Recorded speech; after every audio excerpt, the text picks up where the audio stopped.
afternoon. Good afternoon, ma'am. Good afternoon, ma'am. Okay, good Good afternoon, ma'am. Okay. ലീവാണ് കേട്ടോ, അതുകൊണ്ടാണ് നീ കയറിയത്. ഓക്കെ, അപ്പോ നമുക്ക് ഇന്നത്തെ ക്ലാസ് സ്റ്റാർട്ട് ചെയ്യാം കേട്ടോ. കഴിഞ്ഞ ദിവസം ഓക്കെ അച്ഛന ഷബീന, ഗുഡ് ആഫ്റ്റർനൂൺ. പിന്നെ നമ്മൾ കഴിഞ്ഞ ക്ലാസ്സിൽ പുതിയൊരു ചാപ്റ്റർ നമ്മൾ തുടങ്ങിയിട്ടുണ്ടായിരുന്നു, മൊഡ്യൂൾ 2-നകത്താണ് കേട്ടോ. ബ്ലഡ് ബാങ്ക് എന്ന് പറയുന്ന ചാപ്റ്റർ ആണ് നമ്മൾ തുടങ്ങിയിരുന്നത്. ഓക്കെ, അപ്പൊ അതിന് കുറച്ച് ഭാഗങ്ങൾ നമ്മൾ എടുത്തിരുന്നു അല്ലെ. What are the blood types വരെയാണ് എടുത്തത്. അത്രയും ഭാഗങ്ങൾ വായിച്ചു നോക്കിയോ? മനസ്സിലായോ നിങ്ങൾക്ക്? ഓക്കെ ആണല്ലോ.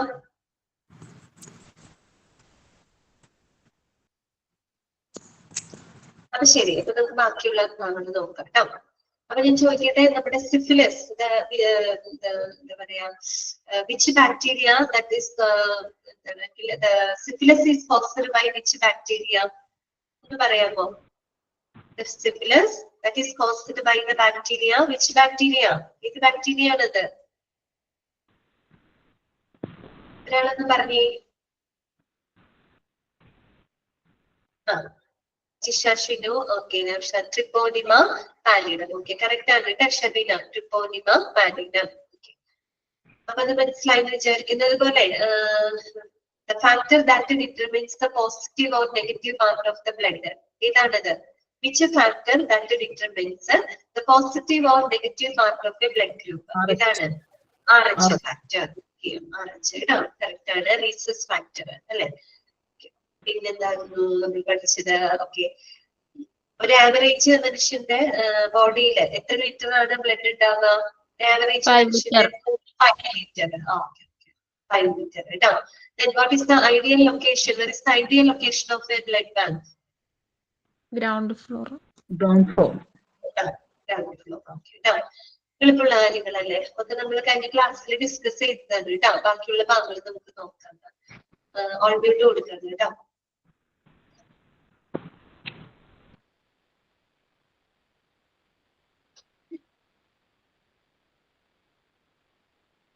അപ്പൊ നമ്മള് ഇനി നമുക്ക് പഠിക്കാനുള്ളത് what are the constituent of blood കേട്ടോ. ബ്ലഡിലെ കോൺസ്റ്റിറ്റ്യൂവൻസ് എന്തൊക്കെയാണ് എന്ന് പറഞ്ഞാല് ബ്ലഡിലെ കമ്പോണന്റുകൾ എന്തൊക്കെയാണ് നിങ്ങൾ ഓൾറെഡി പറഞ്ഞതാണ് അല്ലെ. ബ്ലഡിൽ എത്ര കമ്പോണന്റ് ഉണ്ട് നിങ്ങൾ കഴിഞ്ഞ ക്ലാസ്സിൽ പറഞ്ഞിരുന്നു. എത്ര എണ്ണം ഉണ്ടെന്നാ പറഞ്ഞേ? WBC, അതുപോലെ തന്നെ പ്ലേറ്റ്ലെറ്റ്, പ്ലാസ്മ അല്ലെ. ഇത്രയും കമ്പോണന്റുകളാണ് ഇതിനകത്ത് വരുന്നത്, ബ്ലഡിനകത്ത് വരുന്നത് ആണല്ലോ. ഓക്കെ, അപ്പൊ ഈ ഓരോ കമ്പോണന്റുകളുടെ ഫങ്ഷൻസുകൾ എന്തൊക്കെയാണ്? ഈ ഭാഗം ഇത്തിരി ഇമ്പോർട്ടന്റ് ആണ് കേട്ടോ. ഈ ഭാഗം ഇമ്പോർട്ടന്റ് ആണ്, അതുകൊണ്ട് അത് ശരിക്കും പഠിച്ചു വെക്കുന്നു കേട്ടോ. ഇത് ക്വസ്റ്റ്യൻസ് വരാറുണ്ട്. അപ്പൊ നോക്കാം നമുക്ക്. What are the constituent of blood? When blood or one of its constituent part is transferred, each component serves many functions that includes the following. Okay, ഏതൊക്കെ കമ്പോണന്റുകളാണ്? ഓരോ കമ്പോണന്റിനും അതിൻ്റെതായ ഫങ്ഷൻസുകൾ ഉണ്ട് അല്ലെ. അപ്പൊ എന്തൊക്കെയാണ്? ഫസ്റ്റ് വേണ്ട എന്താണ്? റെഡ് ബ്ലഡ് സെൽസ്, RBC അല്ലെ. ആദ്യത്തെ കമ്പോണന്റ് ഏതാണ് നമ്മൾ പറഞ്ഞത്? RBC ആണ് അല്ലെ. റെഡ് ബ്ലഡ് സെൽസ് അഥവാ ചുവന്ന രക്താണുക്കൾ. ഇതൊക്കെ എന്ത് പറയാം? അരുണ രക്താണുക്കൾ എന്ന് പറയാം. എന്താണ് RBCയുടെ ഫംഗ്ഷൻ? എന്താ നോക്കിയേ. These cells transport oxygen to the tissues in the body and are commonly used to treat anemia അല്ലെ. അപ്പൊ RBCയുടെ ഫംഗ്ഷൻ എന്താണ്? നമ്മുടെ ശരീരത്തില് നമ്മുടെ ശരീര കലകൾക്ക് ആവശ്യമായിട്ടുള്ള ഓക്സിജൻ എത്തിക്കുന്നത് ഏത് ബ്ലഡ് സെല്ലാണ്? RBC ആണ്. അപ്പൊ നിങ്ങൾ എന്ത് പഠിച്ചു വെച്ചാൽ മതി?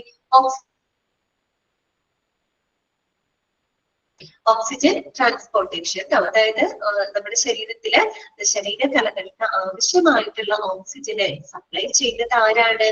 RBC ആണ്. ഓക്കെ, അപ്പൊ RBC നമ്മള് പൊതുവെ എപ്പോഴാണ് നമ്മൾക്കത് കൊടുക്കേണ്ടതായിട്ട് വരാം? These are commonly used to treat anaemia. അപ്പൊ നമുക്ക് അനീമിയ വരെയാണ്, അതായത് വിളർച്ച വരാന്ന് വിചാരിക്കാം. അപ്പൊ വിളർച്ച വരാനുള്ള റീസൺ എന്താണ്? RBC കുറയുമ്പോഴാണ് നമ്മൾ എന്താവുന്നത്? അനീമിക് ആവുന്നത് അല്ലെ, വിളർച്ച വരുന്നത്. അപ്പൊ അനീമിക് പേഷ്യൻസിനായിട്ട് നമ്മൾ സപ്ലൈ ചെയ്യുന്നത് ഏത് ബ്ലഡ് സെല്ലായിരിക്കും? RBC ആയിരിക്കും അല്ലെ, ചുവന്ന രക്താണുക്കളായിരിക്കും. അപ്പൊ പഠിച്ചു വെക്കാം, RBCയുടെ ഫംഗ്ഷൻ എന്ന് പറയുന്നത് ഓക്സിജൻ ട്രാൻസ്പോർട്ടേഷൻ ആണ്.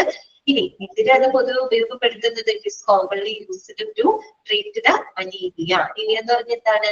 വിളർച്ചയാണ് കേട്ടോ.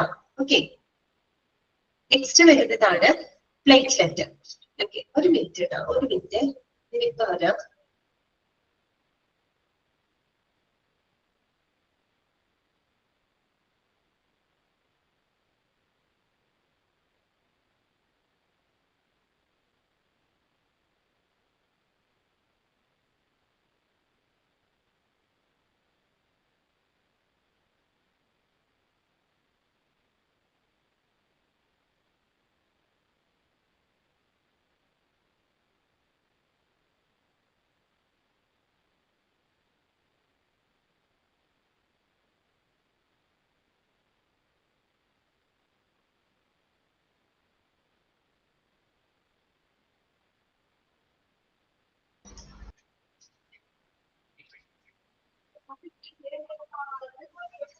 ഓക്കെ, അടുത്തത് എന്താണ്? പ്ലേറ്റ്ലെറ്റ്സ് ആണ് കേട്ടോ. പ്ലേറ്റ്ലെറ്റ്സിന്റെ ഫംഗ്ഷൻ എന്താണ്? They help the blood to clot and are used to treat leukemia and other forms of cancer. അല്ലെ, പ്ലേറ്റ്ലെറ്റിന്റെ ഫംഗ്ഷൻ എന്താണ്? ബ്ലഡ് ക്ലോട്ട് ചെയ്യാനായിട്ട് സഹായിക്കുന്ന ബ്ലഡ് സെൽ എന്താണ്? ഇതാണ് പ്ലേറ്റ്ലെറ്റ് അല്ലെ. എന്താണ് പ്ലേറ്റ്ലെറ്റിന്റെ ഫംഗ്ഷൻ? എന്താണ്? It is help the blood to clot അല്ലെ, ബ്ലഡ് കട്ട പിടിക്കാനായിട്ട് സഹായിക്കുന്ന ബ്ലഡ് സെൽ ഏതാണ്? അത് പ്ലേറ്റ്ലെറ്റ് ആണ്. അപ്പൊ സാധാരണ നമ്മൾ പ്ലേറ്റ്ലെറ്റുകളെ എവിടെയാണ് കൂടുതൽ ഉപയോഗപ്പെടുത്തുന്നത്? It is used to treat leukaemia and other forms of cancer. Leukaemia എന്ന് പറഞ്ഞാൽ എന്താണ്? ബ്ലഡ് ക്യാൻസർ ആണ് അല്ലെ. ബ്ലഡ് ക്യാൻസറിനെയാണ് നമ്മൾ എന്ത് പറയുന്നത്? ലുക്കീമിയ എന്ന് പറയുന്നത് കേട്ടോ. അപ്പൊ ഇത്തരം ബ്ലഡ് ക്യാൻസർ വരുന്ന സമയത്ത് അല്ലെങ്കിൽ മറ്റു പല ക്യാൻസറുകളെയും ട്രീറ്റ്മെന്റിനായിട്ട് നമ്മൾ എന്ത് ഉപയോഗപ്പെടുത്തുന്നുണ്ട്? പ്ലേറ്റ്ലെറ്റ് ഉപയോഗപ്പെടുത്തുന്നുണ്ട്. മനസ്സിലായോ? ഓക്കെ, അടുത്തതാണ് വൈറ്റ് ബ്ലഡ് സെൽസ് അഥവാ WBC. നമ്മൾ ശ്വേതരക്താണുക്കൾ എന്നൊക്കെ പറയും അല്ലെ. എന്താണ് അവരുടെ പ്രധാനപ്പെട്ട function? These cells help in fighting infections അല്ലെ. അതായത് നമ്മുടെ ഇൻഫെക്ഷൻസിനോട് ഫൈറ്റ് ചെയ്യാൻ, അതായത് നമ്മുടെ രോഗപ്രതിരോധത്തിന് സഹായിക്കുന്ന ബ്ലഡ് സെൽ ഏതാണ്? അത് WBC ആണ് അല്ലെ, വൈറ്റ് ബ്ലഡ് സെൽസ് ആണ്. These cells help in fighting the infection and help the immune process അല്ലെ. നമ്മുടെ പ്രതിരോധ ശക്തിയെ വർദ്ധിപ്പിക്കാനായിട്ട് സഹായിക്കുന്ന ബ്ലഡ് സെൽ ഏതാണെന്ന് ചോദിച്ചാൽ അതേതാണ്? WBC ആണ് കേട്ടോ, ശ്വേതരക്താണുക്കളാണ്. അപ്പൊ നമുക്ക് ഇന്ന് അസുഖമൊക്കെ വരുന്ന സമയത്ത്, നമുക്കൊരു വൈറൽ ഇൻഫെക്ഷൻ ഒക്കെ വരുന്ന സമയത്ത് നമ്മൾ ബ്ലഡ് ടെസ്റ്റ് ചെയ്ത് നോക്കിയാൽ നമ്മുടെ WBCയുടെ കൗണ്ട് ഭയങ്കര കൂടുതലായിരിക്കും. കാര്യം എന്താ? നമ്മൾ ഇൻഫെക്റ്റഡ് ആവുമ്പോൾ നമ്മുടെ ശരീരത്തിൽ രോഗാണുക്കൾ ഉണ്ടാവും. അപ്പൊ അതിനോട് ഫൈറ്റ് ചെയ്യാൻ വേണ്ടിയിട്ട് നമ്മുടെ ബോഡിയിൽ നിന്ന് ധാരാളം WBC ഉത്പാദിപ്പിക്കും. അപ്പൊ WBC എന്താ ചെയ്യുന്നത്? ഇൻഫെക്ഷനെ ഫൈറ്റ് ചെയ്യാനായിട്ടാണ് സഹായിക്കുന്നത് അല്ലെ. ഓക്കെ, അതാണ് വൈറ്റ് ബ്ലഡ് സെൽസിന്റെ ഫംഗ്ഷൻ. നെക്സ്റ്റ് വരുന്നതാണ് പ്ലാസ്മ. ഓക്കെ, പ്ലാസ്മ എന്ന് പറയുന്ന കമ്പോണന്റ് എന്താണ്? നോട്ട് ചെയ്ത് വെക്കാം. The watery fluid part of the blood in which the red blood cells, white cells and platelets are suspended. Plasma എന്ന് പറഞ്ഞാൽ എന്താണ്? It is the fluid part of the blood അല്ലെ. നമ്മുടെ ബ്ലഡിലെ ദ്രാവക ഭാഗമാണ് ഇതെന്ന് പറയുന്നത് പ്ലാസ്മ. ഓക്കെ, അപ്പൊ which is the fluid part of the blood? നമ്മുടെ ബ്ലഡിലെ ഫ്ലൂയിഡ് പാർട്ട്, ദ്രാവക ഭാഗം ഏതാണ്? അത് പ്ലാസ്മയാണ്. ഓക്കെ, ഈ പ്ലാസ്മക്കകത്താണ് നമ്മൾ ഈ പറഞ്ഞ റെഡ് ബ്ലഡ് സെൽസും വൈറ്റ് ബ്ലഡ് സെൽസും പ്ലേറ്റ്ലെറ്റുകളൊക്കെ ഈ പറയുന്ന പ്ലാസ്മക്കകത്താണ് എന്ത് ചെയ്യുന്നത്? സസ്പെൻഡ് ചെയ്തിരിക്കുന്നത്. പ്ലാസ്മക്കകത്താണ് ഇത് കാണപ്പെടുന്നത്. ക്ലിയർ ആയോ പറഞ്ഞത്? ഓക്കെ, ഇനി എന്താണ് പ്ലാസ്മയുടെ ഫംഗ്ഷൻ നമുക്ക് നോക്കാം. Plasma is required to carry the many parts of the blood through the bloodstream. നമുക്കറിയാം പ്ലാസ്മ എന്ന് പറയുന്ന ഫ്ലൂയിഡ് പാർട്ടാണ്, ദ്രാവക ഭാഗമാണ് അല്ലെ. അവരുടെ ഫംഗ്ഷൻ എന്തായിരിക്കും? ഈ പറയുന്ന RBCയുടെയും പ്ലേറ്റ്ലെറ്റിന്റെയും അതുപോലെ WBCയുടെയൊക്കെ ശരീരത്തിന്റെ വിവിധ ഭാഗങ്ങളിലേക്ക് എത്തണം അല്ലെ. എത്തിക്കുന്നത് ആരായിരിക്കും? പ്ലാസ്മയായിരിക്കും.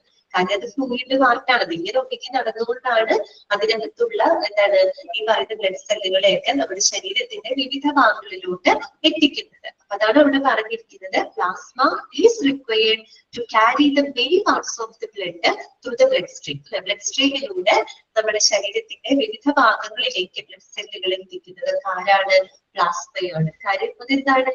ഫ്ലൂയിഡ് പാർട്ടാണ് അല്ലെ.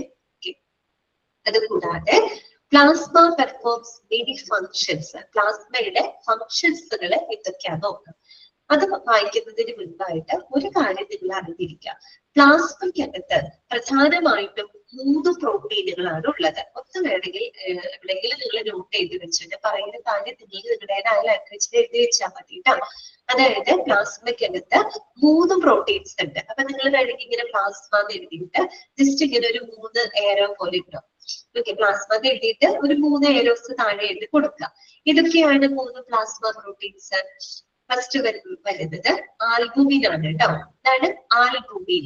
ഓക്കെ, ആദ്യത്തെ പ്രോട്ടീൻ ആണ് ആൽബുമിൻ കേട്ടോ. ALBUMIN. അതിവിടെ പറയുന്നുണ്ട്, ഈ ലാസ്റ്റ് സെന്റൻസിൽ പറയുന്നുണ്ട് ആൽബുമിൻ കേട്ടോ. Okay, albumin. രണ്ടാമത്തെ പ്രോട്ടീൻ ആണ് ഗ്ലോബുലിൻ. അതാണ് ഗ്ലോബുലിൻ. ഇവിടെ എഴുതിയിട്ടുണ്ട് കേട്ടോ. GLOBULINS globulin. ഓക്കെ, കറക്റ്റ് ആണ് കേട്ടോ. ഹർഷിമാനം. പിന്നെ അടുത്തത് മൂന്നാമത്തെ പ്രോട്ടീൻ എന്താണ്?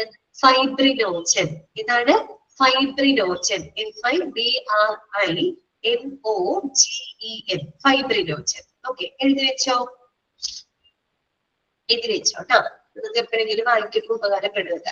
അപ്പൊ പ്ലാസ്മയ്ക്കകത്ത് പ്രധാനമായിട്ടും 3 പ്രോട്ടീനുകളാണ് ഉള്ളത്. ആൽബുമിൻ, പിന്നെ ഗ്ലോബുലിൻ, പിന്നെന്താണ് ഫൈബ്രിനോജൻ. ഇനി നമുക്ക് ഇതിന്റെ ഫങ്ഷൻസ് എന്തൊക്കെയാണെന്ന് നോക്കാം. നിങ്ങൾ മലയാളത്തിൽ എഴുതി വെച്ചാൽ മതി കേട്ടോ. ആൽബുമിൻ, ആദ്യം പറഞ്ഞ ആൾ ആൽബുമിൻ ആണല്ലോ. ആൽബുമിന്റെ ഫംഗ്ഷൻ എന്താണെന്ന് അറിയാമോ? രക്തസമ്മർദ്ദം നിയന്ത്രിക്കാനായിട്ട് സഹായിക്കുന്നു. നമ്മുടെ ബ്ലഡ് പ്രഷർ ഉണ്ടല്ലോ, അത് കൺട്രോൾ ചെയ്യാനായിട്ട് സഹായിക്കുന്ന പ്ലാസ്മ പ്രോട്ടീൻ ആണ് ആര്? ആൽബുമിൻ. അപ്പൊ നിങ്ങൾ ചോട്ടിൽ എഴുതി വെച്ചോ, അത് രക്തസമ്മർദ്ദം നിയന്ത്രിക്കുന്നു എന്നുള്ള രീതിയിൽ എഴുതി വെച്ചു കേട്ടോ. രക്തസമ്മർദ്ദം നിയന്ത്രിക്കാൻ സഹായിക്കുന്നു. ഓക്കെ, രണ്ടാമത്തത് നമ്മൾ പറഞ്ഞത് ഗ്ലോബുലിൻ ആണ് അല്ലെ. ഗ്ലോബുലിൻ, അയാളുടെ ഫംഗ്ഷൻ എന്താണെന്ന് അറിയാമോ? നമ്മുടെ രോഗപ്രതിരോധത്തിന് ആവശ്യമായിട്ടുള്ള ആന്റിബോഡികളെ ഉൽപ്പാദിപ്പിക്കുന്നു. അതാണ് പറഞ്ഞത്, രോഗപ്രതിരോധത്തിന് സഹായിക്കുന്ന ആന്റിബോഡികളെ ഉൽപ്പാദിപ്പിക്കുന്നു. ആരാണ് ഉൽപ്പാദിപ്പിക്കുന്നത്? ഗ്ലോബുലിൻ ആണ് കേട്ടോ. ഓക്കെ, ജസ്റ്റ് ഇങ്ങനെ എഴുതി വെച്ചാൽ മതി. രോഗപ്രതിരോധത്തിന് സഹായിക്കുന്ന എന്താണ് ആന്റിബോഡികളെ ഉൽപ്പാദിപ്പിക്കുന്നു കേട്ടോ. പിന്നെ മൂന്നാമത്തെ ആളാണ് ഇത് ഫൈബ്രിനോജൻ കേട്ടോ. ഫൈബ്രിനോജന്റെ ഫംഗ്ഷൻ എന്താണെന്ന് വെച്ച് കഴിഞ്ഞാല് രക്തം കട്ട പിടിക്കാനായിട്ട് സഹായിക്കുന്നു. എന്താണ് പറഞ്ഞത്? രക്തം കട്ട പിടിക്കാനായിട്ട് സഹായിക്കുന്നു. ഓക്കെ, ക്ലിയർ ആയോ? അപ്പൊ പ്ലാസ്മയ്ക്കകത്ത് 3 പ്രോട്ടീൻസ് ഉണ്ട്. ഒന്ന് ആൽബുമിൻ, 2 ഗ്ലോബുലിൻ, 3 ഫൈബ്രിനോജൻ. ആൽബുമിന്റെ ഫംഗ്ഷൻ രക്തസമ്മർദ്ദം നിയന്ത്രിക്കാൻ സഹായിക്കുന്നു. ഗ്ലോബുലിൻ ആണെങ്കിലോ രോഗപ്രതിരോധത്തിന് സഹായിക്കുന്ന ആന്റിബോഡികളെ ഉൽപ്പാദിപ്പിക്കും. ഫൈബ്രിനോജൻ എന്തിനാ സഹായിക്കുന്നത്? ബ്ലഡ് കട്ട പിടിക്കാനായിട്ട് സഹായിക്കുന്നു. ക്ലിയർ ആയോ പറഞ്ഞത്? ഓക്കെ ആണോ? ആ ഫങ്ഷൻസ് തന്നെയാണ് അവിടെ എഴുതി വെച്ചേക്കുന്നത് കേട്ടോ. ഓക്കെ, അപ്പൊ നമുക്ക് വായിക്കാം. Plasma performs many functions including the following. എന്തൊക്കെയാണ്? ഫസ്റ്റ് വൺ ഇതാണ്, it helps to maintain blood pressure അല്ലെ. ബ്ലഡ് പ്രഷർ മെയിൻറ്റെയിൻ ചെയ്യാനായിട്ട് സഹായിക്കുന്നു. അതാണ് പറയുന്നത്, ബ്ലഡ് പ്രഷർ മെയിൻറ്റെയിൻ ചെയ്യാനായിട്ട് സഹായിക്കുന്നു. അപ്പൊ നമ്മൾ ഓൾറെഡി പഠിച്ചു എന്താണ് പ്ലാസ്മയ്ക്കകത്തുള്ള ആൽബുമിൻ എന്ന് പറയുന്നത് പ്രോട്ടീൻ ഉണ്ട്. അയാളാണ് ഇതിന് സഹായിക്കുന്നത് to maintain the blood pressure. പക്ഷെ നമ്മൾ എന്തായിട്ട് പറയുന്നത് പ്ലാസ്മയുടെ ഫംഗ്ഷൻ ആയിട്ട് തന്നെ പറയുന്നു അല്ലെ. Helps to maintain blood pressure. രണ്ടാമത്തത്, it provides proteins for the blood clotting. Okay, അതായത് ബ്ലഡ് ക്ലോട്ട് ചെയ്യുന്നതിന് ആവശ്യമായിട്ടുള്ള പ്രോട്ടീൻസുകൾ ഉൽപ്പാദിപ്പിക്കുന്നു. ആരായിരിക്കും അത്? ഫൈബ്രിനോജൻ. നമ്മൾ പറഞ്ഞില്ലേ, ഫൈബ്രിനോജൻ ആണ് രക്തം കട്ട പിടിക്കാനായിട്ട് സഹായിക്കുന്നത് എന്ന് പറഞ്ഞു. അപ്പൊ ഈ ബ്ലഡ് ക്ലോട്ട് ആവുന്നതിന് വേണ്ടിയിട്ടുള്ള പ്രോട്ടീനുകൾ പ്രൊവൈഡ് ചെയ്യുന്നത് ആരായിരിക്കും? ഫൈബ്രിനോജൻ ആയിരിക്കും. ഓക്കെ, പിന്നെ മൂന്നാമത്തെ എന്താണ്? Balance the level of sodium and potassium. അതായത് നമ്മുടെ സോഡിയത്തിന്റെയും പൊട്ടാസ്യത്തിന്റെയും ലെവലുകള് നമ്മുടെ ശരീരത്തിൽ ബാലൻസ് ചെയ്ത് നിർത്തുന്നതിനും ഇത് സഹായിക്കുന്നുണ്ട്. പ്ലാസ്മ സഹായിക്കുന്നുണ്ട്. അപ്പൊ എന്തൊക്കെയാണ് പ്ലാസ്മയുടെ ഫങ്ഷൻസ്? എന്തൊക്കെയാണ് നമ്മൾ പറഞ്ഞത്? Helps to maintain the blood pressure, provides the protein for blood clotting, it balances the level of sodium and potassium in the body. Okay, clear ആയോ പറഞ്ഞത്? ഓക്കെ അല്ലേ?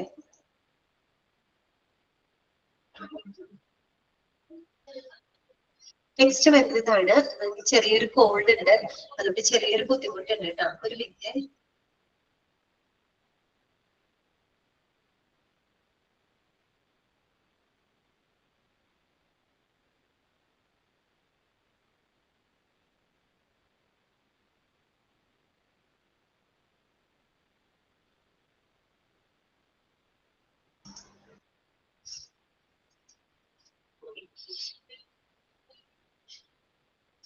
നെക്സ്റ്റ് വരുന്നതാണ് ക്രയോ പ്രസിപ്പിറ്റേറ്റ് AHF കേട്ടോ.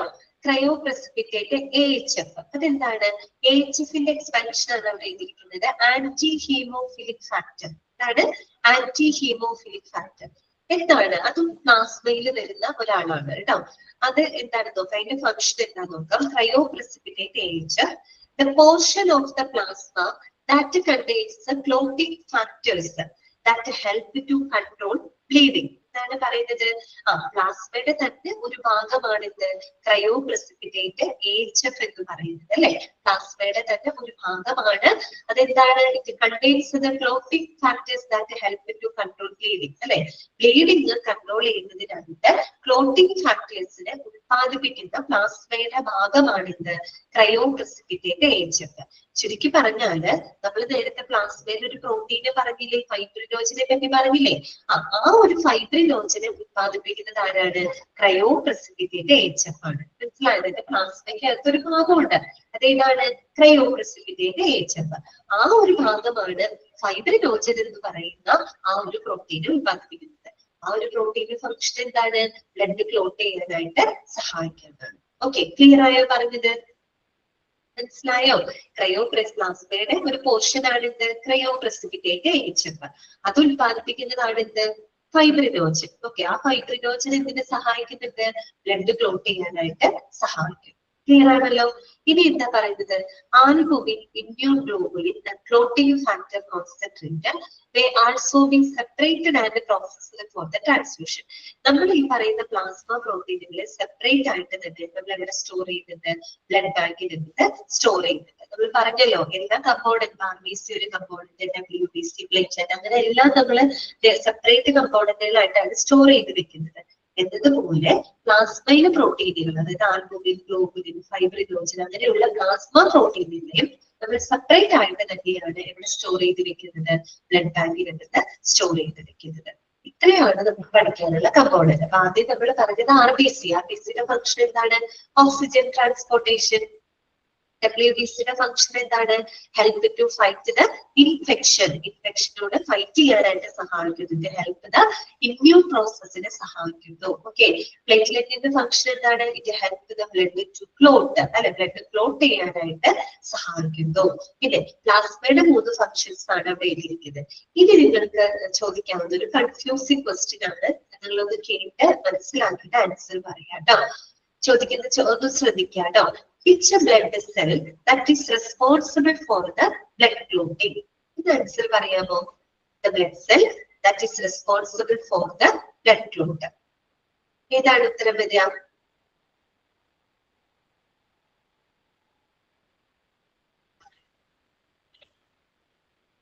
ഉത്തരം പറഞ്ഞേ. The blood cell that is responsible for the blood. Correct ആണ് കേട്ടോ. Platelet ആണ് കേട്ടോ. കറക്റ്റ് ആണ് ഫാത്തിമ ലക്ഷ്മി. പ്ലേറ്റ്ലെറ്റ് ആണ്, പ്ലാസ്മയല്ല കേട്ടോ. പ്ലാസ്മയല്ല, പ്ലേറ്റ്ലെറ്റ്. അടുത്ത ചോദ്യം ശ്രദ്ധിച്ചു കഴിഞ്ഞാൽ which plasma protein that is responsible for the blood clot? അതിന്റെ ഉത്തരം എന്ന് പറഞ്ഞേ. The plasma protein that is responsible for the blood clot. Okay, very correct ആണ് കേട്ടോ. അജ്മല, അനുമോള്, അശ്വതി കറക്റ്റ് ആണ്. ഫൈബ്രിനോജൻ. ചോദ്യത്തിൽ എന്തായിരുന്നു വ്യത്യാസം? ആദ്യം ഞാൻ ചോദിച്ചത് എന്താണ്? Which blood cell that is responsible for the blood clot? Blood ക്ലോട്ടിനെ സഹായിക്കുന്ന രക്തകോശം ഏതാണെന്നാണ് ഞാൻ ചോദിച്ചത്. അതിന്റെ ഉത്തരം പ്ലേറ്റ്ലെറ്റ് ആണ്. രണ്ടാമത്തെ ചോദിച്ചത് എന്താണ്? വിച്ച് പ്ലാസ്മ പ്രോട്ടീൻ എന്നാണ് ഞാൻ എടുത്ത് ചോദിച്ചത് കേട്ടോ. അപ്പൊ ചോദ്യം ശ്രദ്ധിച്ചു വേണം ആൻസർ ചെയ്യാനായിട്ട്. ബ്ലഡ് ക്ലോട്ടിനെ സഹായിക്കുന്ന പ്ലാസ്മ പ്രോട്ടീൻ എന്നാണ് ചോദിക്കുന്നതെങ്കിൽ ഉത്തരം ഫൈബ്രിനോജൻ ആണ്. ബ്ലഡ് ക്ലോട്ടിങ്ങിനെ സഹായിക്കുന്ന ബ്ലഡ് സെൽ ഏതാണെന്ന് ചോദിച്ചാൽ ഉത്തരം പ്ലേറ്റ്ലെറ്റ് ആണ്. ഓക്കെ, ക്ലിയർ ആയല്ലോ? ഇനി നെക്സ്റ്റ് നമുക്ക് പഠിക്കാനുള്ളത് what is meant by blood transfusion and why are blood banks important. അതിനകത്ത് വേറെ കാര്യങ്ങളൊന്നുമില്ല. നമ്മൾ ഇത്രയും പഠിച്ച കാര്യങ്ങളില്ലേ, അതിനെ ഒന്ന് ജസ്റ്റ് കൺക്ലൂഡ് ചെയ്തിട്ട് അവിടെ എഴുതിയിരിക്കുന്നത് മാത്രം. അപ്പൊ നമുക്ക് ജസ്റ്റ് അതൊന്ന് വായിക്കാം. എന്താണ് ബ്ലഡ് ട്രാൻസ്ഫ്യൂഷൻ? എന്തുകൊണ്ടാണ് ബ്ലഡ് ബാങ്കിന് ഇത്രയേറെ പ്രാധാന്യം വരുന്നത് കേട്ടോ. അപ്പൊ ട്രാൻസ്ഫ്യൂഷൻ എന്താണെന്നുള്ളത് ഓൾറെഡി നമ്മൾ കഴിഞ്ഞ കാര്യമാണ്, അതവിടെ എഴുതിയിട്ടുണ്ട് കേട്ടോ. Typically, blood transfusion is the process in which the blood components are transferred from one person into the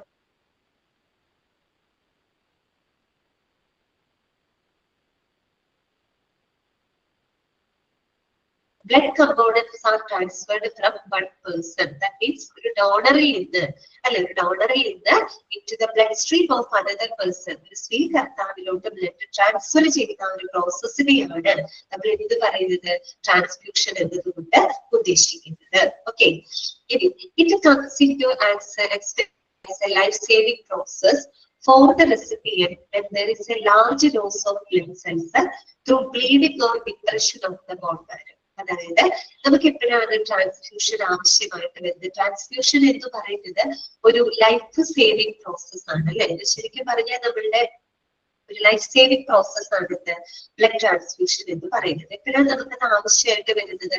ഒന്നില്ലെങ്കിൽ വളരെ സിവിയർ ബ്ലീഡിംഗ് ആയിട്ട് ധാരാളമായിട്ട് ബ്ലഡ് നഷ്ടപ്പെടുന്ന ഒരു സാഹചര്യത്തില്, അല്ലെങ്കിൽ നമ്മുടെ ബോൺ മാരോ, നമുക്കറിയാം നമ്മുടെ അസ്ഥിമജ്ജ, ബോൺ മാരോ, അവരാണ് എന്തിനു ഉത്പാദിപ്പിക്കുന്നത്? ഈ പറയുന്ന ബ്ലഡ് സെല്ലുകളെയൊക്കെ ഉത്പാദിപ്പിക്കുന്നത് അല്ലെ. അപ്പൊ ഈ ബോൺ മാരോക്കൊക്കെ എന്തെങ്കിലും കംപ്ലൈന്റ് വന്നു കഴിഞ്ഞാൽ അതിന് വേണ്ടത്ര അളവില് ബ്ലഡ് സെല്ലുകളെ ഉത്പാദിപ്പിക്കാൻ കഴിയുന്നത്. അപ്പൊ അങ്ങനെയുള്ള സിറ്റുവേഷനിൽ നമുക്ക് രോഗിയുടെ ജീവൻ നിലനിർത്തുന്നതിനായിട്ട് എന്ത് ചെയ്യേണ്ടതായിട്ട് വരും? ബ്ലഡ് ട്രാൻസ്ഫ്യൂഷൻ ആവശ്യമായിട്ട് വരും. ഓക്കെ, ഇനി എന്താണ് blood transfusion is considered as a noble cause അല്ലെ. ബ്ലഡ് ട്രാൻസ്ഫ്യൂഷൻ നമ്മുടെ രക്തം ബ്ലഡ് ഡൊണേറ്റ് ചെയ്യാന്ന് പറഞ്ഞാല് അത് ഏറ്റവും മഹത്തരമായിട്ടുള്ള ഒരു കാര്യമാണ് അല്ലെ, നമുക്ക് അറിയാവുന്നതാണ്. ഓക്കെ, അപ്പൊ ഇതിൽ നിങ്ങൾ എന്താണ് ട്രാൻസ്ഫ്യൂഷൻ എന്ന് മനസ്സിലാക്കി വെക്കാം കേട്ടോ.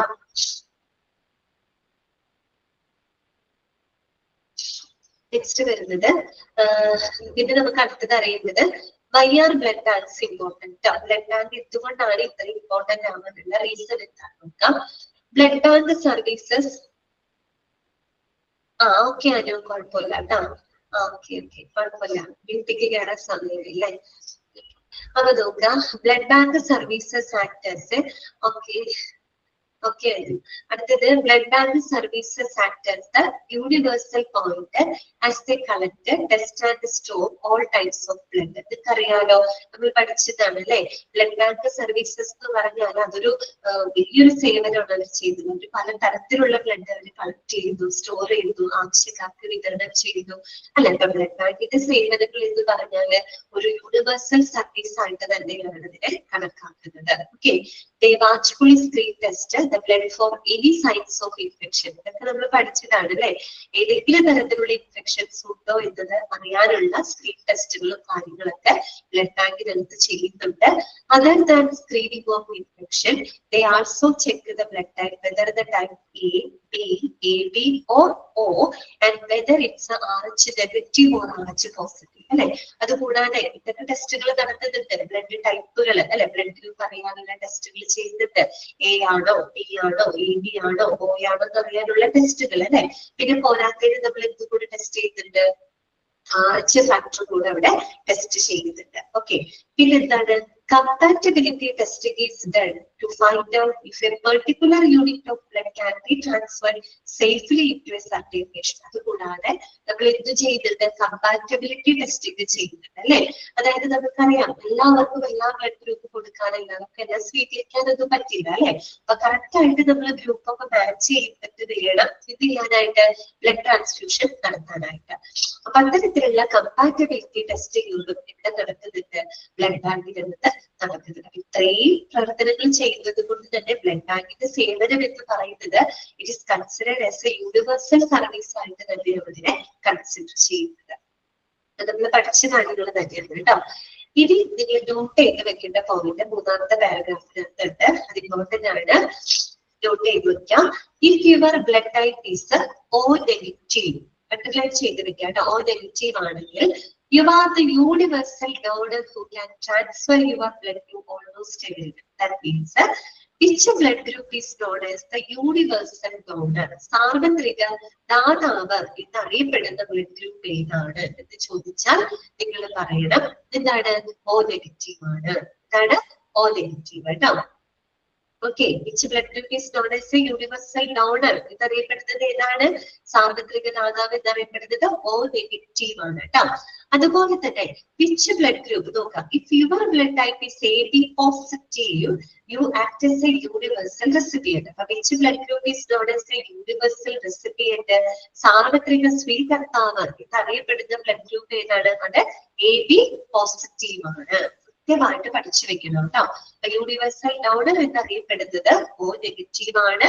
യൂണിവേഴ്സൽ റെസിപ്പിയന്റ് എന്നറിയപ്പെടുന്ന ബ്ലഡ് ഗ്രൂപ്പ് ഏതാണ്? AB positive. മാറിപ്പോകരുത് കേട്ടോ, പല തവണ ചോദിച്ച ക്വസ്റ്റ്യൻസ് ആണ്. ഓക്കെ ആണല്ലോ. ഇനി നോക്കാം, however any mismatch between the blood type it can prove phantom, that means causing death, so the blood test must be done carefully. നമുക്കറിയാം ബ്ലഡ് ഗ്രൂപ്പ് കറക്റ്റ് മാച്ച് ചെയ്തതിന് ശേഷം മാത്രമേ ട്രാൻസ്ഫ്യൂഷൻ നടത്താനായിട്ട് പാടുള്ളൂ അല്ലെ. ഏതെങ്കിലും തരത്തിലൊരു മിസ്മാച്ച് വന്നു കഴിഞ്ഞാൽ എന്ത് സംഭവിക്കും? മിസ്മാച്ച് വന്നു കഴിഞ്ഞാൽ അഗ്ലൂട്ടിനേഷൻ എന്നൊക്കെ പറയുന്ന ഒരു എന്താ പറയാ വളരെ അപകടകരമായിട്ടുള്ളൊരു സാഹചര്യം ഉണ്ടാവുകയും ഇതിന് പറയുന്ന രോഗി ചിലപ്പോൾ മരണപ്പെടുക വരെ ചെയ്യും. ഓക്കെ, അപ്പൊ എപ്പോഴും ഒരു മിസ്മാച്ച് വരാതെ കൃത്യമായിട്ട് ഒരു മാച്ചിങ് ഒക്കെ നോക്കിയതിന് ശേഷം മാത്രമേ നമ്മൾ എന്ത് ചെയ്യാൻ പാടുള്ളൂ? ബ്ലഡ് ട്രാൻസ്ഫ്യൂഷൻ നടത്താനായിട്ട് പാടുള്ളൂ. ഓക്കെ, ക്ലിയർ ആയോ പറഞ്ഞത്? ഓക്കെ ആണോ? ഓക്കെ അല്ലേ? നെക്സ്റ്റ് നമുക്ക് പഠിക്കാനുള്ളത് അതും ഇമ്പോർട്ടന്റ് ആണ് കേട്ടോ. ഒരു മിനിറ്റ്.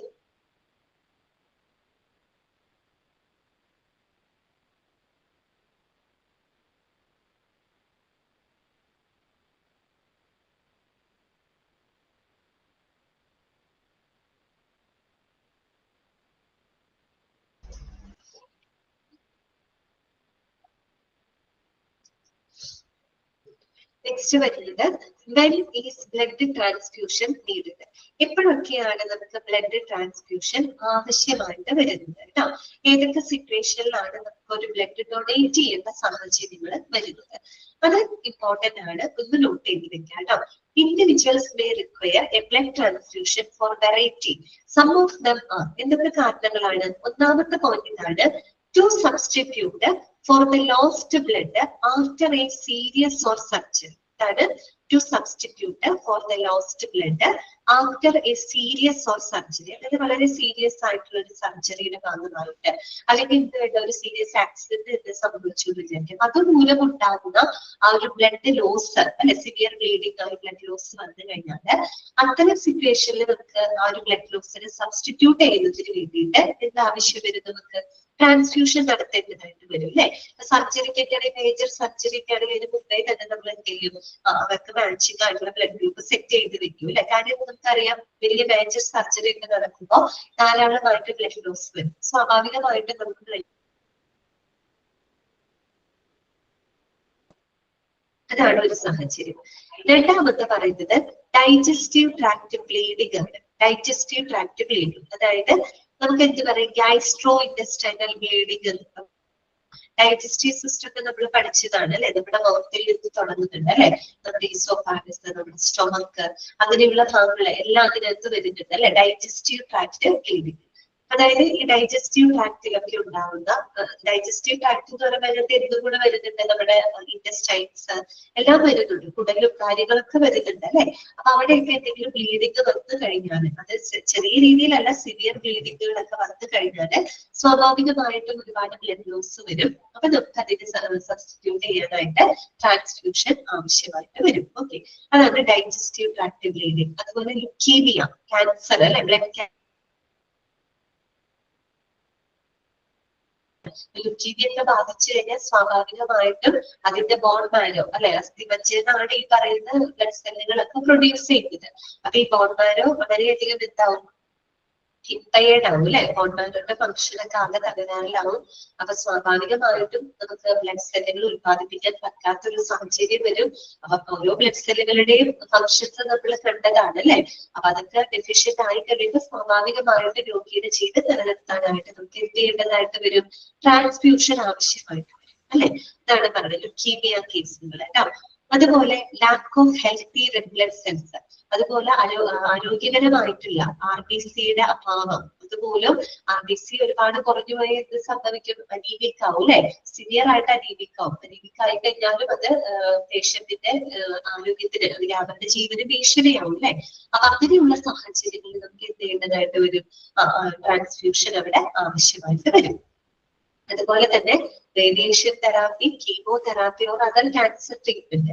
നമ്മൾ ക്യാൻസർ ട്രീറ്റ്മെന്റിന്റെ ഭാഗമായിട്ട് ചെയ്യുന്ന റേഡിയേഷൻ തെറാപ്പി, കീമോതെറാപ്പി ഇത്തരത്തിലുള്ള എന്താ പറയാ ട്രീറ്റ്മെന്റുകളൊക്കെ ചെയ്യുമ്പോൾ ഇന്റേണൽ ബ്ലീഡിങ്, ഇന്റേണൽ ബ്രൂയിസിങ്, ചതവുകള്, ബ്ലീഡിങ്ങുകൾ ഇതൊക്കെ വരാനുള്ള ചാൻസ് കൂടുതലാണ്. കാര്യം റേഡിയേഷൻ തെറാപ്പി, കീമോതെറാപ്പി എന്നൊക്കെ പറയുന്നത് അത്രയും ഹൈ എനർജി റേഡിയേഷൻസ് ആണ് നമ്മുടെ ബോഡിയിലേക്ക് കടത്തിവിടുന്നത് അല്ലെ? അപ്പൊ സ്വാഭാവികമായിട്ടും അതിനോടനുബന്ധിച്ച് സൈഡ് ഇഫക്റ്റ് എന്നുള്ള രീതിയിൽ നമ്മുടെ ശരീരത്തിൽ ബ്ലീഡിങ്ങുകൾ ഉണ്ടാവാം അല്ലെ? അപ്പൊ ഒരുപാട് ബ്ലഡ് അവിടെ നഷ്ടപ്പെടും. അപ്പൊ അങ്ങനെയൊക്കെ വരുന്ന സിറ്റുവേഷനിൽ നമുക്ക് എന്ത് ചെയ്യണം? അവരുടെ ലൈഫ് സപ്പോർട്ട് ചെയ്യാനായിട്ട് ട്രാൻസ്ഫ്യൂഷൻ ആവശ്യമായിട്ട് വരും. ഓക്കെ. അതുപോലെ ലിവർ പ്രോബ്ലംസ്, കരൾ സംബന്ധമായിട്ട് പ്രോബ്ലംസ് വന്നു കഴിഞ്ഞാൽ അതൊക്കെ പ്ലാസ്മ എന്ന് പറയുന്ന കമ്പോണന്റ് ഒക്കെ അവിടെ സപ്ലൈ ചെയ്യുന്നതായിട്ട് വരും. അതുപോലെ ബ്ലഡ് ഡിസോർഡേഴ്സ്, നേരത്തെ നമ്മൾ പറഞ്ഞു ലുക്കീമിയ, അതൊരു ബ്ലഡ് ഡിസോർഡർ ആണ്. അതുപോലെ ഹീമോഫീലിയ, രക്തം കട്ട പിടിക്കാത്ത അവസ്ഥ, രാജകീയ രോഗം എന്നൊക്കെയാണ് പറയാ. ഹീമോഫീലിയ അതായത് രക്തം കട്ട പിടിക്കാത്ത അവസ്ഥ. കട്ട പിടിച്ചില്ലെങ്കിൽ എന്ത് സംഭവിക്കും? ബ്ലഡ് ഒരുപാട് ലോസ് ആയി പോകും അല്ലെ? അപ്പൊ അത്തരത്തിലുള്ള ലുക്കീമിയ, ഹീമോഫീലിയ, ലിംഫോമ, അപ്പൊ അത്തരത്തിലുള്ള ബ്ലഡ് ഡിസോർഡർ, അനീമിയ, ഇങ്ങനെയുള്ള ബ്ലഡ് ഡിസോർഡേഴ്സിനൊക്കെ നമുക്ക് എന്ത് ചെയ്യേണ്ടതായിട്ട് വരും? അതൊക്കെ സിവിയർ ആയിട്ട് വരുന്ന സിറ്റുവേഷനിൽ ട്രാൻസ്ഫ്യൂഷൻ ആവശ്യമായിട്ട് വരും.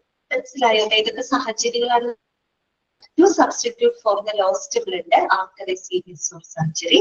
അതുപോലെ digestive tract bleeding, leukemia, lack of healthy red blood cells, radiation therapy, chemotherapy or other cancer treatment, liver problems and blood disorders. Okay, clear ആയോ പറഞ്ഞത്? ഓക്കെ ആണോ?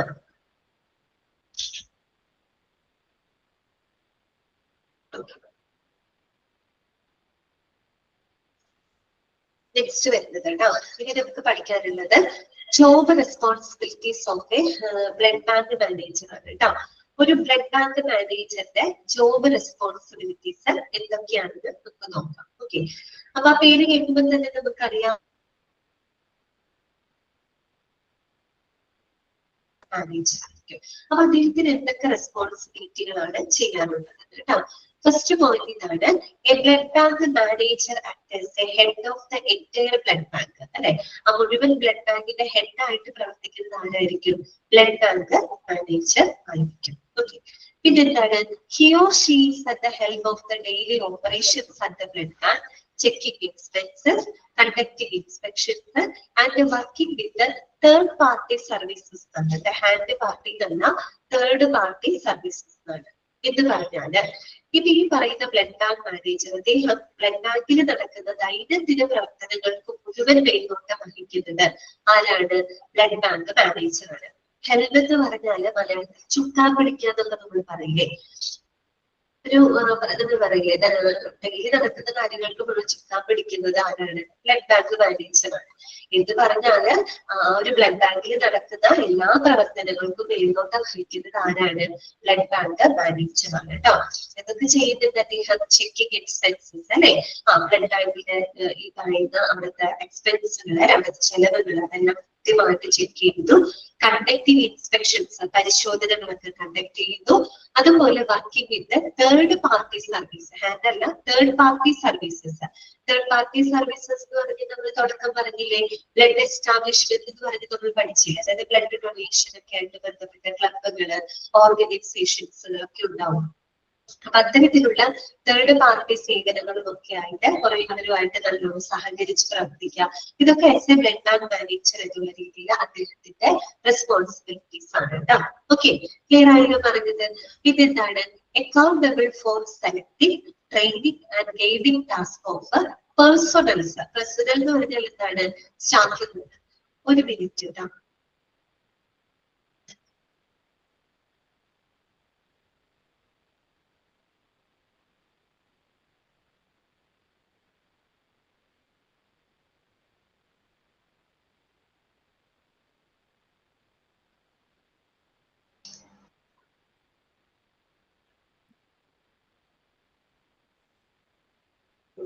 ഞാൻ ഇടയ്ക്കിടയ്ക്ക് ഇങ്ങനെ വീഡിയോ ഓഫ് ചെയ്യുന്ന വേറെ കൊണ്ടല്ല കേട്ടോ, എനിക്ക് ചെറുതായിട്ട് പനിയുണ്ട്, ജലദോഷമുണ്ട്, അതൊക്കെ മൂക്ക് ഇങ്ങനെ അടഞ്ഞു പോകുന്നുണ്ട്. എനിക്ക് സംസാരിക്കാൻ കുറച്ച് ബുദ്ധിമുട്ട് വരുന്നത്, അതുകൊണ്ടാണ് കേട്ടോ ഞാനിങ്ങനെ ഇടയ്ക്കിടയ്ക്ക് സ്റ്റോപ്പ് ചെയ്യുന്നത്. വേറെ ഒന്നും വിചാരിക്കല്ലേ. ഓക്കെ, അപ്പോ അടുത്ത നോക്കാം. അക്കൗണ്ടബിൾ ഫോർ സെലക്ടിങ്, അതുപോലെ തന്നെ training and guiding task of personnels. Personnels എന്ന് പറഞ്ഞ എന്താണ്? സ്റ്റാഫുകളാണ് കേട്ടോ. അതായത് ഈ ബ്ലഡ് ബാങ്കിൽ പ്രവർത്തിക്കുന്ന സ്റ്റാഫുകള് അവരെ സെലക്ട് ചെയ്യുക അല്ലെ, ഏറ്റവും അനുയോജ്യരായിട്ടുള്ള ആളുകളെ സെലക്ട് ചെയ്യുക, അവർക്ക് വേണ്ടിയിട്ടുള്ള ട്രെയിനിങ്ങുകൾ അല്ലെ, പരിശീലനങ്ങൾ കൊടുക്കുക, അതുപോലെ അവർക്കുള്ള ഗൈഡിങ് ടാസ്കുകൾ, മാർഗനിർദ്ദേശങ്ങൾക്ക് പ്രൊവൈഡ് ചെയ്യുന്നത് ആരാണ്? ബ്ലഡ് ബാങ്ക് മാനേജർ ആണ്. ഓക്കെ, പിന്നെ എന്താ പറയുന്നത്? He or she supervises and leads newly hired staff on the work they do and implement different rules and regulations of the company അല്ലെ. അത് മാത്രമല്ല, അങ്ങനെയുള്ള പുതിയ സ്റ്റാഫുകളെ തെരഞ്ഞെടുക്കുകയും അവർക്ക് വേണ്ട അവരെ സൂപ്പർവൈസ് ചെയ്യണം അല്ലെ, അതുപോലെ അവർ ചെയ്യുന്ന ജോലിയിൽ അവർക്ക് വേണ്ട എന്ത് ചെയ്യാം? അവരെ സഹായിക്കാം അല്ലെ, അവരെ സപ്പോർട്ട് ചെയ്യാം. അതോടൊപ്പം തന്നെ എന്താണ്? Implement different rules and regulations of the company. Company എന്ന് പറഞ്ഞാല് ആ ഒരു ബ്ലഡ് ബാങ്ക് ആണ് അല്ലെ, ആ ഒരു ബ്ലഡ് ബാങ്കുമായിട്ട് ബന്ധപ്പെട്ട റൂൾസ് ആൻഡ് റെഗുലേഷൻസ് ഒക്കെ കൃത്യമായിട്ട് നടപ്പിലാക്കുകയും ചെയ്യുക കേട്ടോ. ട്രെയിനിങ് ഈസ് ഗിവൻ, നമ്മൾ ഓൾറെഡി പറഞ്ഞല്ലോ. ഹയർ ചെയ്യുന്ന പുതുതായിട്ട് നമ്മൾ എടുക്കുന്ന സ്റ്റാഫുകൾക്ക് വേണ്ടി പരിശീലനങ്ങൾ കൊടുക്കുക, അവിടെ പ്രവർത്തിക്കുന്ന സ്റ്റാഫുകൾക്ക് വേണ്ടി സപ്പോർട്ടുകൾ കൊടുക്കുക, അവരുടെ വർക്കിൽ അവരെ സഹായിക്കുക, അങ്ങനെയുള്ള കാര്യങ്ങളൊക്കെ ചെയ്യുന്നത് ബ്ലഡ് ബാങ്ക് മാനേജർ ആണ് കേട്ടോ. ഓക്കെ, അടുത്ത പോയിന്റ് ഇതാണ്. He also oversees and assess the gross performance of the staff and ensures that files and records are updated and properly stored. അതുകൂടാതെ അദ്ദേഹം എന്ത് ചെയ്യണം? സ്റ്റാഫുകളുടെ മൊത്തത്തിലുള്ള പെർഫോമൻസ്, അവരുടെ പ്രകടനം കൃത്യമായിട്ട് എന്ത് ചെയ്യണം? നിരീക്ഷിക്കണം അല്ലെ. ഓവർസീസ് ആൻഡ് അസസ്, അവരുടെ പ്രകടനത്തിന് കൃത്യമായിട്ട് എന്ത് ചെയ്യണം? വിലയിരുത്തണം, അതിനെ സൂപ്പർവൈസ് ചെയ്യണം. അതോടൊപ്പം തന്നെ എന്താണ്? And ensures that files and records R updated and properly stored അല്ലെ. ബ്ലഡ് ബാങ്കുമായിട്ട് ബന്ധപ്പെട്ട എല്ലാ ഫയലുകളും എല്ലാ റെക്കോർഡുകളും അത് പ്രോപ്പർ ആയിട്ട് സ്റ്റോർ ചെയ്ത് വെക്കേണ്ടതും ആരുടെ റെസ്പോൺസിബിലിറ്റിയിൽ വരുന്നതാണ്? ബ്ലഡ് ബാങ്ക് മാനേജറുടെ റെസ്പോൺസിബിലിറ്റിയിൽ വരുന്നതാണ്. മനസ്സിലായോ പറഞ്ഞത്? ഓക്കെ, അടുത്തത് ഇതാണ്. Apart from the management of blood bank staff, the blood bank manager is also responsible for developing the center such as അതുകൂടാതെ ഇപ്പൊ ഇത്രയും നമ്മൾ പറഞ്ഞ 4 പോയിന്റ് എന്താണ്? ബ്ലഡ് ബാങ്കുമായിട്ട് ബന്ധപ്പെട്ട സ്റ്റാഫുകളെ ഹയർ ചെയ്യുക, അവർക്ക് വേണ്ട പരിശീലനങ്ങൾ കൊടുക്കുക, അവർക്ക് വേണ്ട മാർഗനിർദ്ദേശങ്ങൾ പ്രൊവൈഡ് ചെയ്യുക, അവരുടെ വർക്കിൽ അവരെ സപ്പോർട്ട് ചെയ്യുക, അങ്ങനെയുള്ള പോയിന്റുകളാണ് നമ്മൾ കണ്ടത് അല്ലെ. അതിന് പുറമെ അത്തരത്തില് ബ്ലഡ് ബാങ്കിലുള്ള സ്റ്റാഫുകളെ മാനേജ്മെന്റ് ചെയ്യുന്നതിനോടൊപ്പം തന്നെ എന്തിനും കൂടെ അവർ റെസ്പോൺസിബിൾ ആണ്? ബ്ലഡ് ബാങ്കുമായിട്ട് ബന്ധപ്പെട്ട പ്രോഗ്രാമുകൾ കണ്ടക്ട് ചെയ്യുന്നതിനും ഇവര് റെസ്പോൺസിബിൾ ആണ്. അതാണ് അവിടെ പറഞ്ഞത്. Blood bank manager is also responsible for developing center programs such as blood donation method. ഏതാണ് ബ്ലഡ് ഡൊണേഷൻ മെത്തഡ് അറിയാമോ? ജനുവരിയാണ് കേട്ടോ. ജനുവരിയാണ് കേട്ടോ ബ്ലഡ് ഡൊണേഷൻ മെത്തഡ് അറിയപ്പെടുന്നത്. ജനുവരി മാസമാണ്. അപ്പൊ ഈ ജനുവരി മാസമൊക്കെ വരുന്ന സമയത്ത് നമുക്ക് ബ്ലഡ് ഡൊണേഷനുമായിട്ടുള്ള അതിന് അവയർനെസ് കൊടുക്കുന്നതുമായിട്ട് ബന്ധപ്പെട്ട എന്തെങ്കിലും പ്രോഗ്രാമുകൾ, സെന്റർ പ്രോഗ്രാമുകൾ അല്ലെ, അതായത് ബ്ലഡ് ബാങ്കിന് ഫോക്കസ് ചെയ്തുകൊണ്ട് അത്തരത്തിലുള്ള പ്രോഗ്രാമുകളൊക്കെ കണ്ടക്ട് ചെയ്യാം. അപ്പൊ വേണമെങ്കിൽ നമുക്ക് സ്ഥിരമായിട്ട് ബ്ലഡ് ഡൊണേറ്റ് ചെയ്യുന്ന ആളുകൾ വേണമെങ്കിൽ അവരെ വിളിച്ച് നമുക്ക് അവരെ ഒന്ന് എന്താ റെസ്പെക്ട് ചെയ്യുക, ആ രീതിയിലുള്ള ചടങ്ങുകൾ കണ്ടക്ട് ചെയ്യാം. നമ്മളെ സംബന്ധിച്ച് എന്താണ്? ബ്ലഡ് ഡൊണേഷനുമായിട്ട് ബന്ധപ്പെട്ട കാര്യങ്ങൾക്ക് കൂടുതൽ അവയർനെസ് കൊടുക്കുക.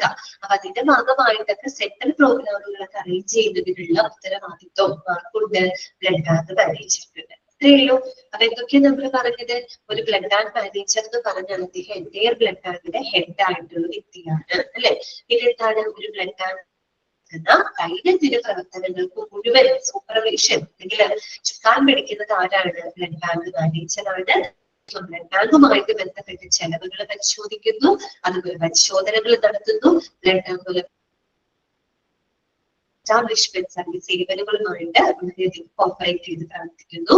പിന്നെ ഒരു ബ്ലഡ് ബാങ്കിലേക്ക് ആവശ്യമായിട്ടുള്ള അനുയോജ്യരായിട്ടുള്ള ആളുകളെ സെലക്ട് ചെയ്യുക, പരിശീലനങ്ങൾ കൊടുക്കുക, അവർക്ക് വേണ്ട മാർഗനിർദ്ദേശങ്ങൾ കൊടുക്കുക, അവരുടെ ജോലികളിൽ അവരെ സഹായിക്കുക, അതോടൊപ്പം ബ്ലഡ് ബാങ്കുമായിട്ട് ബന്ധപ്പെട്ട എല്ലാവിധ റൂൾസ് ആൻഡ് റെഗുലേഷൻസും ഒക്കെ നടപ്പിലാക്കുക. പിന്നെ എന്ത് ചെയ്യണം? സ്റ്റാഫുകളുടെ പെർഫോമൻസ് അല്ലെ, അവരുടെ പ്രകടനം കൃത്യമായിട്ട് വിലയിരുത്തണം, കൃത്യമായിട്ട് മോണിറ്റർ ചെയ്യണം. ബ്ലഡ് ബാങ്കുമായിട്ട് ബന്ധപ്പെട്ട എല്ലാ റെക്കോർഡുകളും ഫയലുകളും പ്രോപ്പറായിട്ട് മെയിൻറ്റെയിൻ ചെയ്യണം. പിന്നെ ബ്ലഡ് ബാങ്കിനെ കേന്ദ്രീകരിച്ചുകൊണ്ട് സെൻട്രൽ പ്രോഗ്രാമുകളൊക്കെ അറേഞ്ച് ചെയ്യാനുള്ള ഉത്തരവാദിത്വം ആർക്കുണ്ട്? ബ്ലഡ് ബാങ്ക് മാനേജറിന്. ക്ലിയർ ആയല്ലോ? ഓക്കെ, എല്ലാ പോയിന്റ്സും ക്ലിയർ അല്ലേ? ഇനി നമുക്ക് ലാസ്റ്റ് ഭാഗത്തോട്ട് കടക്കാം. അടുത്തതാണ് ഹോസ്പിറ്റൽ അഡ്മിനിസ്ട്രേഷൻ മസ്റ്റ് എൻഷുർ. അതായത് ഇപ്പൊ നമ്മൾ ബ്ലഡ് ബാങ്ക് മാനേജറുടെ റെസ്പോൺസിബിലിറ്റി പഠിച്ചില്ലെങ്കിൽ ഒരു ഹോസ്പിറ്റൽ അഡ്മിനിസ്ട്രേഷൻ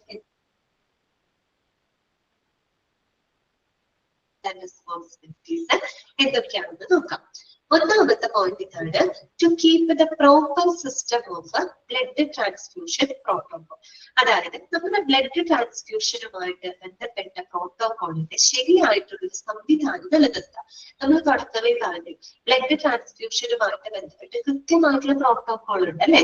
നമ്മൾ ആ വയസ്സിന്റെ കാര്യങ്ങൾ പറഞ്ഞ് നിങ്ങൾക്ക് ഓർമ്മയുണ്ടോ? 18 വയസ്സിന് 45 വയസ്സിനുള്ളിൽ പ്രായമുള്ളവര്, അതുപോലെ 45 കിലോഗ്രാമെങ്കിലും ബോഡി വെയിറ്റ് ഉള്ളവരെ ഡൊണേറ്റ് ചെയ്യാൻ പാടുള്ളൂ. അങ്ങനെയൊക്കെ നമ്മൾ അതൊക്കെ എന്താണ് ട്രാൻസ്ഫ്യൂഷനുമായിട്ട് ബന്ധപ്പെട്ട പ്രോട്ടോകോൾസ് ആണ് അല്ലെ.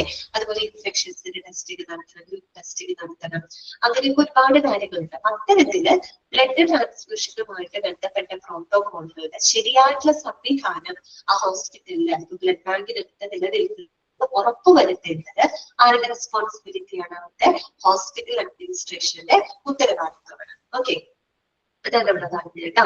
To keep the proper system of the blood transfusion protocol. രണ്ടാമത്തെ പോയിന്റ് എന്താണ്? Verify incident reports related to the transfusion reactions അല്ലെ. അതുപോലെ പ്രോപ്പർ മെയിൻ്റനൻസ് ഓഫ് റെക്കോർഡ്സ്. അതുപോലെ ഈ ഒരു ട്രാൻസ്ഫ്യൂഷൻ റിയാക്ഷൻസുമായിട്ട് ബന്ധപ്പെട്ട സംഭവങ്ങൾ, ഇൻസിഡൻസുകൾ അത് കൃത്യമായിട്ട് വെരിഫൈ ചെയ്യും. അതായത് ട്രാൻസ്ഫ്യൂഷൻ റിയാക്ഷൻ എന്ന് പറഞ്ഞാൽ ഞാൻ ഓൾറെഡി പറഞ്ഞു, ഈ ബ്ലഡ് ട്രാൻസ്ഫ്യൂഷൻ ചെയ്യുന്നതുമായിട്ട് ബന്ധപ്പെട്ട് വരുന്ന ചില മോശം പ്രതികൂലമായിട്ടുള്ള ചില പ്രവർത്തനങ്ങളാണ്.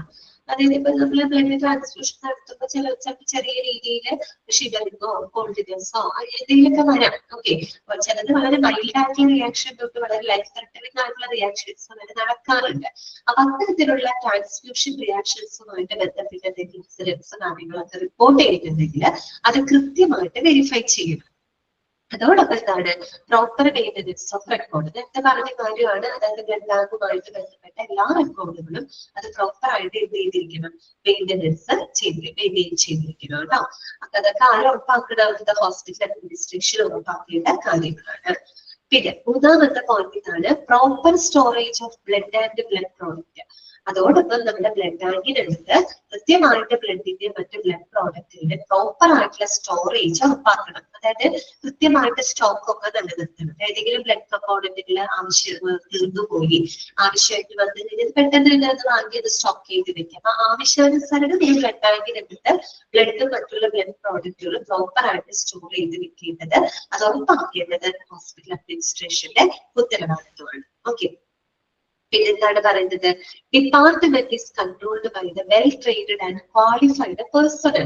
അതുപോലെ ബ്ലഡ് ബാങ്ക് എന്ന് പറയുന്ന ഡിപ്പാർട്ട്മെന്റ് അത് എപ്പോഴും ഹാൻഡിൽ ചെയ്യേണ്ടത്, അത് കൺട്രോൾ ചെയ്യേണ്ടത് വെൽ ട്രെയിൻഡ് ആയിട്ടുള്ള ഏറ്റവും ക്വാളിഫൈഡ് ആയിട്ടുള്ള സ്റ്റാഫുകളാണെന്ന് ഉറപ്പുവരുത്തേണ്ടത് അവരുടെ അഡ്മിനിസ്ട്രേഷൻ ആണ് അല്ലെ. അപ്പൊ ഏറ്റവും ആപ്റ്റ് ആയിട്ടുള്ള, ഏറ്റവും ക്വാളിഫൈഡ്, ഏറ്റവും ട്രെയിൻഡ് ആയിട്ടുള്ള സ്റ്റാഫുകളാണ് ആ ഒരു ബ്ലഡ് ബാങ്ക് കൺട്രോൾ ചെയ്യുന്നത്. അത് ഉറപ്പാക്കേണ്ടത് എന്താണ്? അവിടുത്തെ ഹോസ്പിറ്റൽ അഡ്മിനിസ്ട്രേഷൻ ആണ്. അല്ലെങ്കിൽ ഒരു അഡ്മിനിസ്ട്രേഷൻ എന്ന് പറയുമ്പോൾ ആ ഹോസ്പിറ്റലിൽ പ്രവർത്തിക്കുന്ന എല്ലാ ഡിപ്പാർട്ട്മെന്റുകളുമായിട്ട് ബന്ധപ്പെട്ട കാര്യങ്ങളെല്ലാം മാനേജ് ചെയ്യേണ്ടത് ആരാണ്? അവിടുത്തെ അഡ്മിനിസ്ട്രേഷൻ ആണ്. ഓക്കെ, പിന്നെ അടുത്ത പോയിന്റ് എന്താണ്? Make arrangements for the meetings to identify and settle departmental issues, also to revise the existing policies കേട്ടോ. അതുകൂടാതെ നമ്മളുടെ ഡിപ്പാർട്ട്മെന്റൽ ഇഷ്യൂസ്, ഏത് ഡിപ്പാർട്ട്മെന്റ് ആണ് നമ്മൾ പറഞ്ഞത്? Blood bank department. അപ്പൊ ഈ ബ്ലഡ് ബാങ്കുമായിട്ട് ബന്ധപ്പെട്ട് എന്തെങ്കിലും പ്രശ്നങ്ങൾ വരികയാണെങ്കിൽ, നമുക്ക് പല പ്രശ്നങ്ങളൊക്കെ വരുമ്പോ അത് കൃത്യമായിട്ട് തിരിച്ചറിയാനും അത് പരിഹരിക്കുന്നതിനുള്ള മീറ്റിങ്ങുകളൊക്കെ അറേഞ്ച് ചെയ്യുന്നതും ഹോസ്പിറ്റൽ അഡ്മിനിസ്ട്രേഷന്റെ റെസ്പോൺസിബിലിറ്റിയാണ്. അതിപ്പോ ബ്ലഡ് ബാങ്ക് മാത്രമല്ല, ഹോസ്പിറ്റലിൽ പ്രവർത്തിക്കുന്ന എല്ലാ ഡിപ്പാർട്ട്മെന്റുകളുമായിട്ട് ബന്ധപ്പെട്ട എന്തെങ്കിലും പ്രശ്നങ്ങളൊക്കെ വരാം, സ്വാഭാവികമാണ്.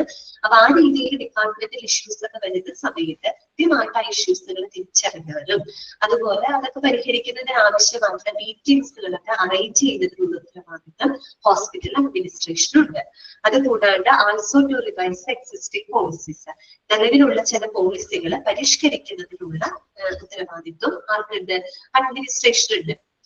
അതായത് നമ്മളിപ്പോ ഓരോ ഡിപ്പാർട്ട്മെന്റും പ്രവർത്തിക്കാനായിട്ട് അതിൻ്റെതായ പോളിസികളും പ്രൊസീജിയറുകളും ഉണ്ടായിരിക്കും. ഓരോ ഇഷ്യൂസ് ഒക്കെ വരുമ്പോഴാണ് നമുക്കറിയാം, ചിലപ്പോൾ പല ഇഷ്യൂസുകൾ വരുമ്പോഴാണ് പുതിയ ചില പോളിസികൾ കൊണ്ടുവരേണ്ടതായിട്ട് വരും, പഴയ ചില പോളിസികൾ എടുത്തു കളയേണ്ടതായിട്ടൊക്കെ വരും. അതായത് പ്രശ്നങ്ങൾ വരുമ്പോഴാണ് അത് അനലൈസ് ചെയ്യുമ്പോൾ അതൊക്കെ മനസ്സിലാവുന്നു. അപ്പൊ ആ രീതിയിൽ എന്താണ് നിലവിലുള്ള പോളിസികളെയൊക്കെ പരിഷ്കരിക്കാനുള്ള ഉത്തരവാദിത്വം ആർക്കുണ്ട്? ഹോസ്പിറ്റൽ അഡ്മിനിസ്ട്രേഷന് ഉണ്ട്. എന്തൊക്കെ പോയിന്റുകളാണ് നമ്മൾ പറഞ്ഞത്? ബ്ലഡ് ട്രാൻസ്ഫ്യൂഷനുമായിട്ട് ബന്ധപ്പെട്ട പ്രോട്ടോകോളിന്റെ ശരിയായിട്ടുള്ള സംവിധാനം ഉറപ്പുവരുത്തുക, അതുപോലെ ട്രാൻസ്ഫ്യൂഷൻ റിയാക്ഷൻസുമായിട്ട് ബന്ധപ്പെട്ട് വരുന്ന ഇൻസിഡന്റുകൾ കൃത്യമായിട്ട് വെരിഫൈ ചെയ്യുക, റെക്കോർഡുകൾ പ്രോപ്പറായിട്ട് മെയിൻറ്റെയിൻ ചെയ്യുക, ബ്ലഡ് ബാങ്കിലെടുത്ത ബ്ലഡിന്റെ ബ്ലഡ് പ്രോഡക്റ്റിന്റെ പ്രോപ്പർ സ്റ്റോറേജ് ഉറപ്പുവരുത്തുക, അതുപോലെ ആ ഒരു ഡിപ്പാർട്ട്മെന്റ് ഏറ്റവും വെൽ ട്രെയിൻഡ് ആയിട്ടുള്ള ക്വാളിഫൈഡ് സ്റ്റാഫുകളാണ് കൈകാര്യം ചെയ്യുന്നതെന്ന് ഉറപ്പുവരുത്തുക.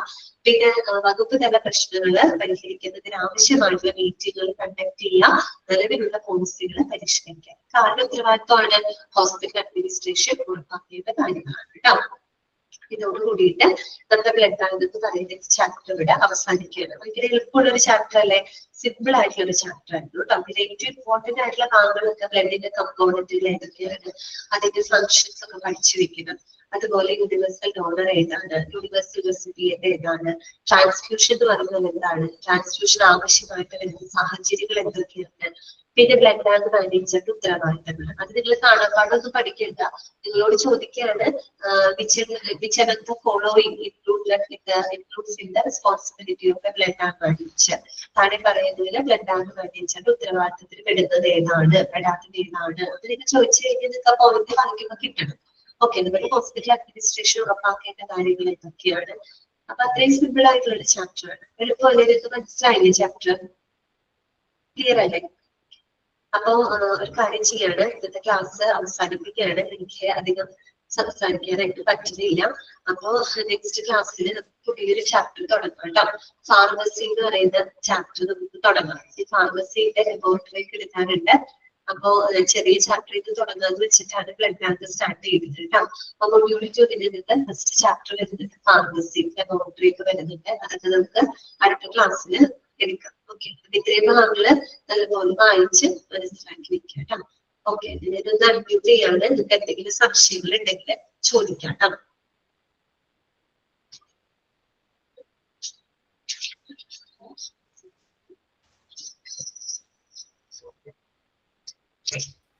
മാം, ഇപ്പൊ ലാസ്റ്റ് വന്ന പോയിന്റ് ഇമ്പോർട്ടന്റ് ആണ്. ഇതാണ് ഹോസ്പിറ്റൽ അഡ്മിനിസ്ട്രേഷൻ ഉറപ്പാക്കേണ്ട കാര്യങ്ങളല്ലേ?